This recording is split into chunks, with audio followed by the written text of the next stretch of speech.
Salve a tutti ragazzi e benvenuti in questo primissimo video sul canale di PC Vinted. Io sono Jacopo e oggi assembliamo un PC unico nel suo genere. Ma prima vi ricordo che potrete trovare questa build sul mio sito www.pcvinted.com al prezzo di 400 euro. Link in descrizione. E ora procediamo.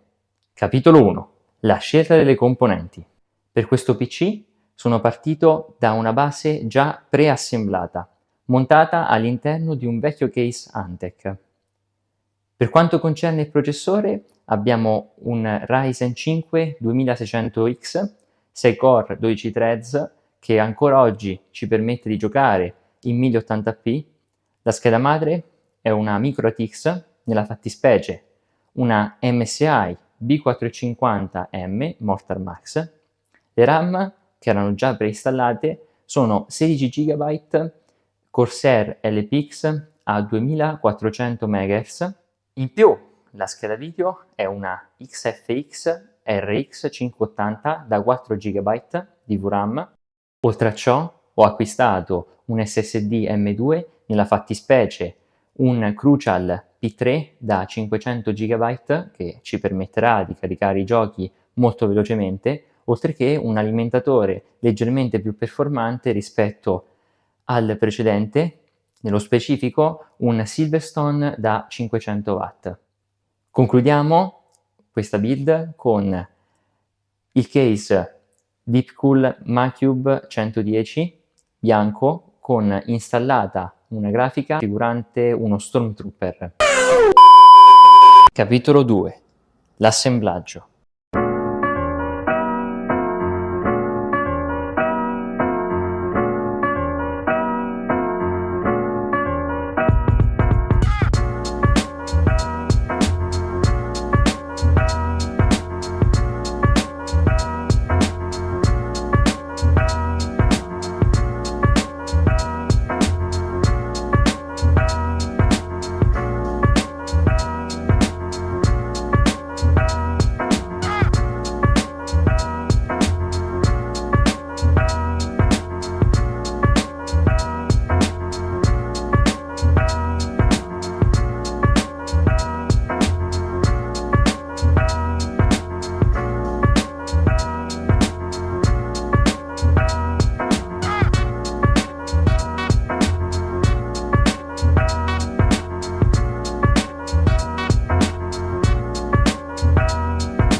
Ci siamo, momento della verità.